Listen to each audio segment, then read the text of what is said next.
En línea lo tenemos al economista José Luis Tapia sobre el tema para que nos brinde un poco los detalles de esta nueva ley y cuáles serían los problemas que traería. Hola José Luis, ¿cómo estás? ¿Qué tal? ¿Cómo estás, Fabricio? Muchas gracias por la invitación. A Bueno, ver, los detalles son estos. a ver, por favor, Primero, cuéntanos.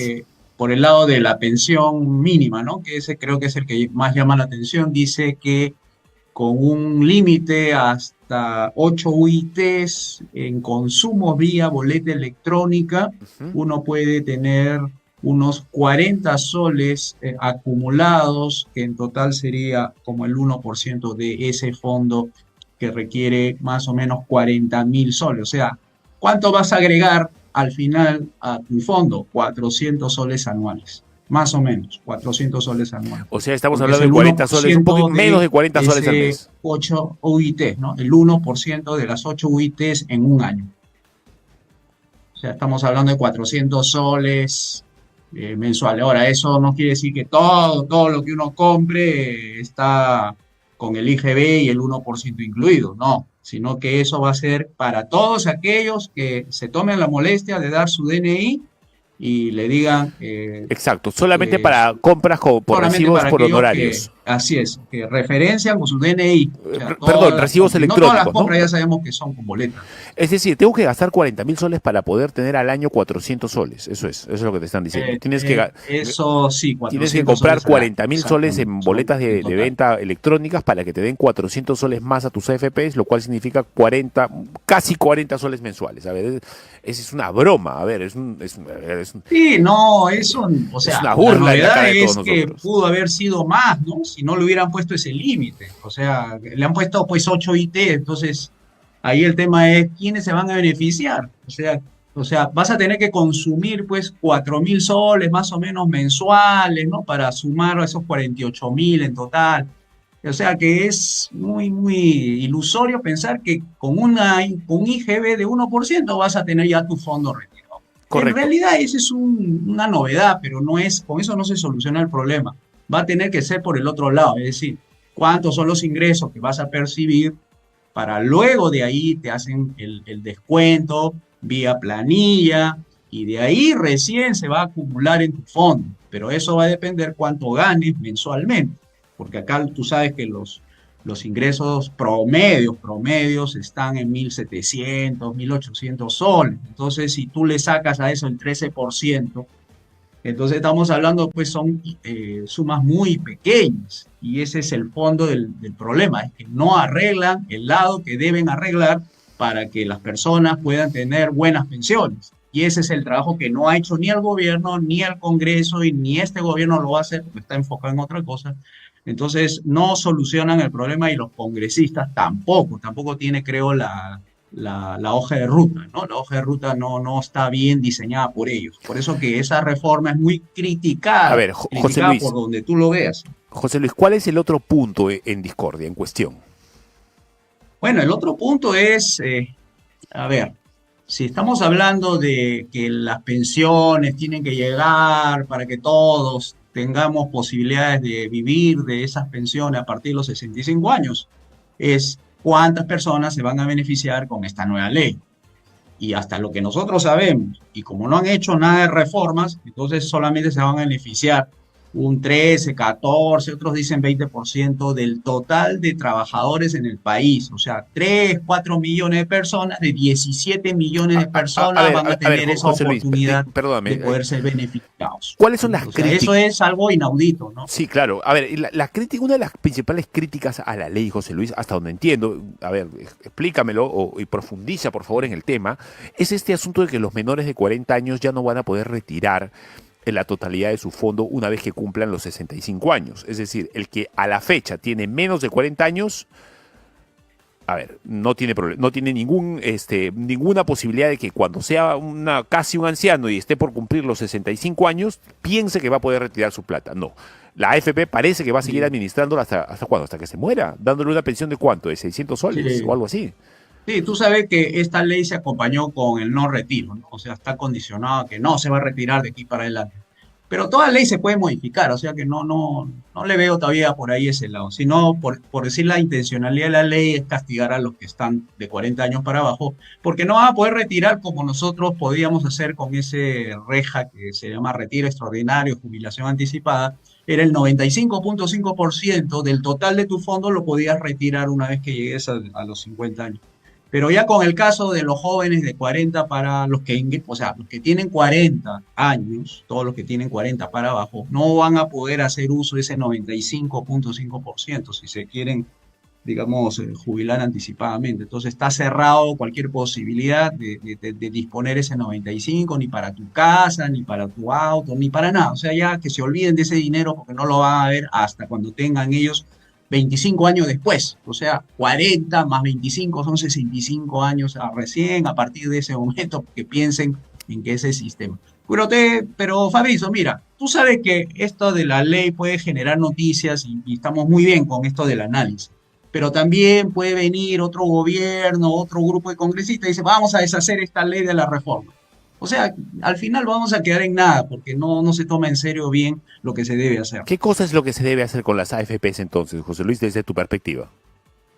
Claro, tú sabes que yo manejo una perspectiva liberal clásica y siempre hemos dicho que para poder hacer este tipo de reforma tiene que ir acompañada de otras reformas. O sea, aquí están empezando poniendo la carreta delante del buey.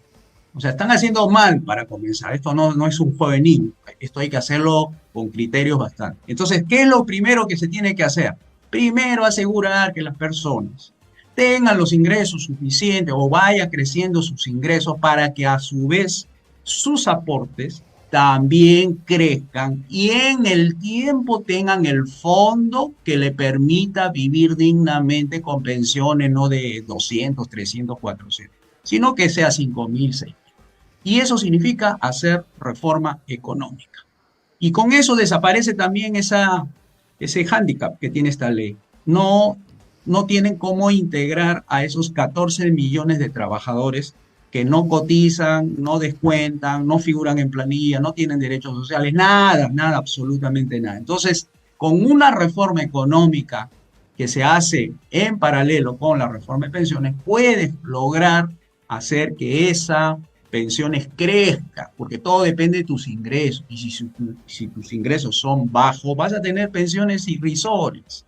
Entonces, ese es el trabajo que hay que hacer, reforma económica, a la vez una reforma política, por cierto, pero tiene que necesariamente estar acompañado de reforma. Hay un libro digamos, para tu audiencia que se llama Las reformas incompletas, que lo escribió Roberto Abusada con otras personas que hicieron la reforma en los 90.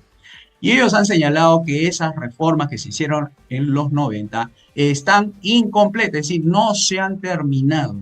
Y eso es lo que hace falta en el país, terminar las reformas para que pueda, entre otros temas, el de las pensiones, tenga una solución de fondo y no medidas parches que a mí me suena más a otra cosa, es decir, a una mala forma de hacer política pública que es solucionar los problemas de fondo. A ver, entonces, para resumir, porque te quiero preguntar también un poco sobre la alerta en la economía que estamos viviendo. El crecimiento en Perú se ha desplomado en junio a un escaso 0.21%, o sea, nada, o sea, estamos así, a nada de la recesión. Pero antes de entrar en ese tema, quiero preguntarte, José Luis, entonces, en concreto, en resumen, ¿cuáles son los puntos, tipo Twitter, en desmedro para la gente después de esta nueva ley de las AFPs? Ya, primero, va a tener una novedad que es la pensión por consumo de máximo 400 por año, que se va a agregar a su fondo, siempre lo hagan con... Estamos hablando que te van a dar 40 soles mensuales más si es que tus compras 40, en restaurantes, etcétera, las haces con boleta electrónica. Esa es la una burla. 40 soles más. La segunda, los independientes también van a ser descontados. O sea que aquí se van a ir mojando todos de a poco, ¿no? Y los independientes, los que facturan con su recibo honorario, le van a descontar para comenzar el 5% y luego va a subir hasta creo que el 13% más o menos, o 15%. O sea que esperen también que los independientes van a sufrir también los descuentos obligatorios, ¿ya? Tercero, el retiro famoso que teníamos, el octavo, noveno, chao, por lo menos hasta ahora.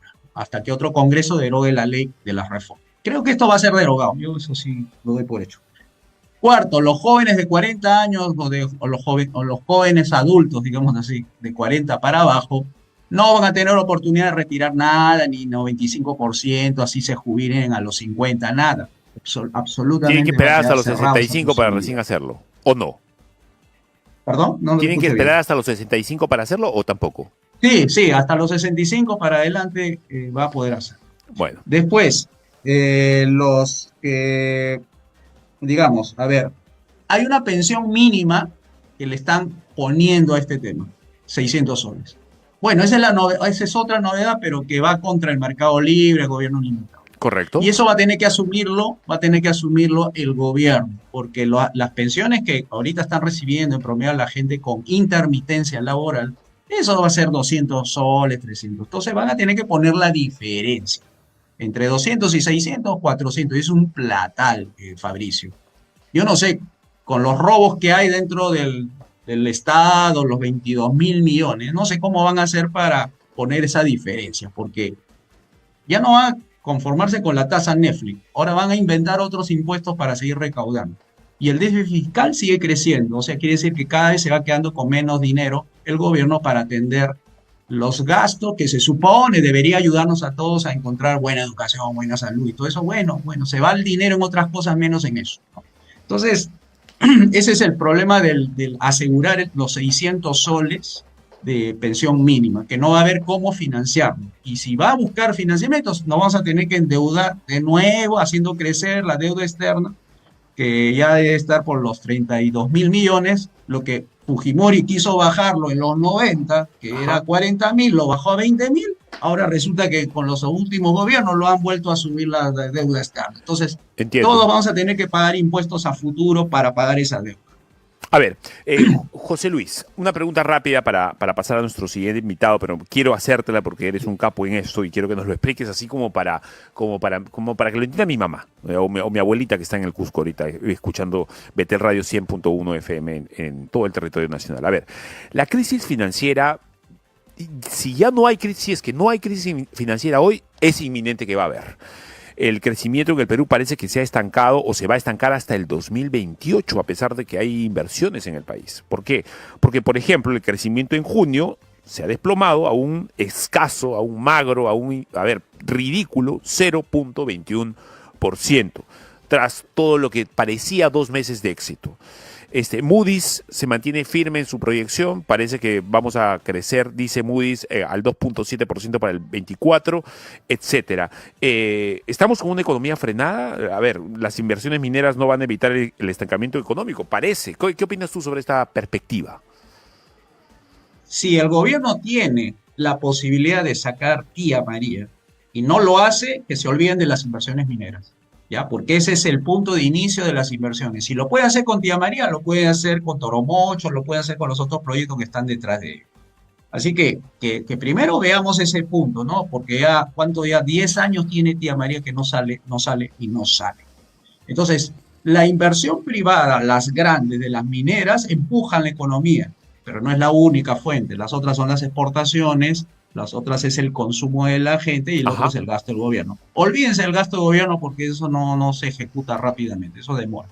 Entonces quedan las exportaciones, queda el consumo y quedan las inversiones. Lo que tú acabas de señalar, las inversiones se han venido frenando, se han venido desacelerando y entonces las pequeñas y medianas empresas, que es la que invierte para mantener su negocio, lo van a seguir haciendo. Las que no lo van a seguir haciendo y lo que va a hacer caer un poquito el PBI, seguramente de 4 que tiene pronosticado el gobierno, a 3 o a 2, va a depender mucho de estos proyectos grandes.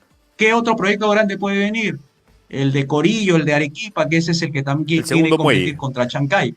Bueno, puede ser, no sé, pero eso también va a depender mucho de cómo esté el ambiente político. Y como tú sabes, el próximo año va a espantar las inversiones porque va a haber campaña electoral previas a la del 2026. Así que van a estar desfilando candidatos asustando a las inversiones y eso va a desacelerar aún más por ese marco macroeconómico multianual que ha dicho el ministro José Arista, está sobreestimado. Quiere decir que lo ha hecho más para que no le digan que la regla fiscal que era de 2 o 3%, baje a 2.1 por esa sobreestimación de ese PBI que le va a hacer, según él, recaudar más. Entonces ya ha habido críticas de economistas que se les pregunta, ¿y usted cree que ese marco macroeconómico multianual está dimensionado? No, está sobredimensionado porque lo que quiere hacer es cumplir con la regla fiscal, porque si no, se le caen los indicadores de riesgo país. O sea, Moody's, Standard Poor's van a empezar a ver si cumple o no la regla fiscal, y Ok, como no cumple, y como no logra ese 2,5 o ese 4% de PBI, entonces le van a ir bajando la calificación y eso va a hacer subir la tasa de interés y eso va correcto. finalmente a aumentar la desaceleración del crecimiento económico. Muchas gracias, José Luis. Muy, muy amable por tus palabras y la manera tan fácil como haces para entenderlo. Gracias. De nada, chao.